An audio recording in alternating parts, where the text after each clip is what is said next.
The snow fell softly in Cairo. Layla, Omar, Hala, Yusuf and Samir huddled together, their breath misting in the cold air. Christmas Eve had always been a time for celebration. This year, however, a palpable unease hung in the air. It was the strange stillness, the absence of the usual Cairo cacophony. Even the festive lights seemed to flicker with an unnatural glow. There's something strange about tonight. It's Christmas Eve, Layla. Time for miracles, remember? Miracles can be eerie too, Omar. There are tales, you know. Stories of this night. Stories that send shivers down your spine. Don't tell me you believe in ghost stories, Yusuf. The five friends huddled under the flickering lampposts of a snow-covered Cairo street. Their faces are lit with a mixture of excitement and apprehension. The background shows a city unusually quiet for Christmas Eve. The friends were making their way through the deserted streets when they heard it. It was a night like no other, the kind of night where the air feels thick with mystery and the snowflakes fall silently, as if they too are holding their breath. The city was unusually quiet, the kind of quiet that makes you feel like you're the only people left in the world. A low rumble that seemed to emanate from the very earth. It was subtle at first, almost imperceptible, but it grew steadily, a deep, resonant vibration that seemed to pulse through the ground beneath their feet. The friends exchanged uneasy glances, their breath visible in the cold night air. It grew louder, accompanied by a high-pitched whistle that sent chills down their spines. The sound was eerie, almost otherworldly, and it seemed to come from everywhere and nowhere all at once. It was the kind of sound that made the hairs on the back of your neck stand up. What was that? The question hung in the air, unanswered, as the friends looked around in confusion. Their eyes searched the darkness, trying to make sense of the strange sounds that seemed to envelop them. It sounds like a train? The words were spoken with a mix of disbelief and curiosity. A train in the middle of the city, on a night like this? It seemed impossible, and yet the sound was unmistakable. A train in the heart of Cairo on Christmas Eve? The very idea was preposterous. Cairo was a city of bustling streets and vibrant markets, not a place where one would expect to hear the lonely whistle of a train, especially not on a night like this. Cairo had no train lines running through the city centre, especially not on this night. The friends knew this, and yet the sound persisted, growing louder and more insistent with each passing moment. The ghost train. The legends speak of a spectral train that appears only on Christmas Eve. The words were spoken with a sense of awe and fear, as if invoking the legend might somehow make it real. Legends, Yusuf. Just stories to scare children. The dismissal was quick, almost too quick, as if trying to ward off the creeping sense of dread that was beginning to take hold. Layla, however, felt a shiver crawl up her spine. There was something about the sound of that train, something that felt ancient and sorrowful, as if it carried the weight of forgotten memories and lost souls. There was something about the sound of that train. It was a sound that seemed to echo through time, a haunting melody that spoke of journeys never completed and destinations never reached. Something that spoke of forgotten things and ancient sorrows. The friends could feel it too, a sense of melancholy that seemed to seep into their very bones, making the night feel even colder and more desolate. A shadowy silhouette of a steam engine cuts across the snow-filled street, momentarily illuminated by a flash of lightning. The sight was both mesmerizing and terrifying, a ghostly apparition that seemed to defy the very laws of nature. The friends are staring in disbelief, their minds raced with questions and fears. But one thing was certain. This was no ordinary night, and the ghost train was no mere legend. It was real, and it was here, and it had a story to tell. Driven by a mixture of fear and curiosity, the friends decided to investigate. They had heard rumors about this place, whispers of ghostly apparitions and strange occurrences that defied explanation. Despite their apprehensions, the allure of uncovering the truth was too strong to resist. They followed the sound of the train, their footsteps echoing in the silence. Each step they took seemed to amplify the eerie quiet that surrounded them, as if the very air was holding its breath in anticipation. The snow crunched under their boots, a stark contrast to the otherwise still and silent night. The journey led them to an abandoned train station on the outskirts of the city. It was a place that had long been forgotten, a relic of a bygone era. The station stood as a silent sentinel, its once bustling platforms now empty and desolate. It was a place forgotten by time, shrouded in an eerie silence. The snow-covered landscape added to the sense of isolation, making it seem as though they had stepped into another world, one where time had ceased to exist. The station was in ruins. The once grand structure was now a shadow of its former self, with crumbling walls and broken windows that spoke of years of neglect. It was hard to imagine that this place had once been a hub of activity, filled with the sounds of arriving and departing trains. Cobwebs hung from the decaying rafters, and the wind howled through the broken windows. The sound was almost mournful, as if the station itself was lamenting its lost glory. The friends shivered, not just from the cold, but from the unsettling atmosphere that seemed to permeate the very air. The platform was deserted, the rails rusty and overgrown with weeds. It was clear that no train had passed through here in many years.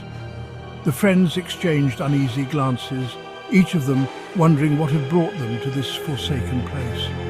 The only sign of life was the spectral glow emanating from the station clock, frozen at midnight. It was as if time itself had stopped, leaving the station in a perpetual state of twilight. The eerie glow cast long shadows, adding to the sense of unease that gripped the friends. This is creepy. The words hung in the air, a stark reminder of the fear that was beginning to take hold. Each of them felt it, a growing sense of dread that seemed to seep into their very bones. This station hasn't been used in decades. How can there be a train here? The question echoed in their minds, a puzzle that seemed impossible to solve. The very idea of a train arriving at this abandoned station was absurd, and yet the sound of the approaching train was unmistakable. As if in answer to his question, the sound of the train grew louder. The friends could see the faint glow of the headlights piercing through the snow, growing brighter with each passing moment. It was a sight that filled them with both awe and terror. The ground vibrated beneath their feet, and a cold wind swept across the platform. It was as if the very earth was responding to the arrival of the train, a force that could not be denied. The friends braced themselves, unsure of what to expect. The friends stand before a dilapidated train station. They could feel the weight of history pressing down on them, the echoes of the past mingling with the present. It was a moment that seemed to stretch on forever, filled with anticipation and fear. Snow falls on the rusted tracks. Each flake seemed to carry with it a piece of the past, a reminder of the station's former glory. The friends watched in silence, their breath visible in the cold night air. The building is dark and ominous, except for a faint, eerie glow from within. It was a light that seemed to beckon them, calling them to uncover the secrets that lay hidden within the station's walls. The friends knew that their journey was far from over, and that the answers they sought were waiting for them in the shadows. With a deafening roar, the train emerged from the swirling snow. The sound was almost otherworldly, a mix of metal grinding and a deep, resonant whistle that seemed to pierce through the howling wind. The snowstorm had been relentless, and the sudden appearance of the train was both startling and mesmerizing. It was a steam engine unlike any they'd ever seen. The locomotive was adorned with intricate designs, almost as if it were a relic from a forgotten era. Its brass fittings gleamed despite the snow, and the wheels, though ancient in design, moved with a smoothness that defied its age. The train seemed to carry with it an air of mystery, as if it had stories to tell from journeys long past. The train cars were made of dark polished wood, and the windows glowed with an ethereal light. This light was not harsh or artificial, but rather soft and inviting, casting a warm glow that contrasted sharply with the cold, harsh environment outside. The craftsmanship of the train cars was impeccable, with ornate carvings and brass accents that hinted at a time when travel was an art form. There were passengers on board, figures dressed in clothes of a bygone era. Their attire was elegant, with men in top hats and women in flowing dresses, as if they had stepped out of a history book. They seemed to be engaged in conversations, yet no sound could be heard from within the train. It was as if they were trapped in a silent film, their movements fluid but eerily quiet. Their faces, pale and drawn, were fixed in expressions of sorrow and longing. Each face told a story of its own, a tale of lost dreams and unfulfilled desires. The eyes of the passengers seemed to follow the onlookers, filled with a haunting sadness that was almost palpable. It was as if they were reaching out, seeking solace or perhaps a connection to the living world. It's beautiful. The words were spoken softly, almost in a whisper, as if the speaker was afraid to break the spell that the train had cast. There was a strange beauty to the scene, a blend of the eerie and the enchanting that held them all in thrall. Fear warred with fascination as the friends watched the train screech to a halt before them. The sound of the brakes was a high-pitched wail, almost like a scream, and the ground seemed to tremble beneath their feet. They were torn between the urge to flee and the compulsion to stay and uncover the mystery of this spectral train. Steam billowed from its engine, momentarily obscuring the ghostly figures that peered out from the windows. The mist swirled around the train, adding to its otherworldly appearance. As the steam cleared, the figures became more distinct, their ghostly forms almost tangible in the dim light.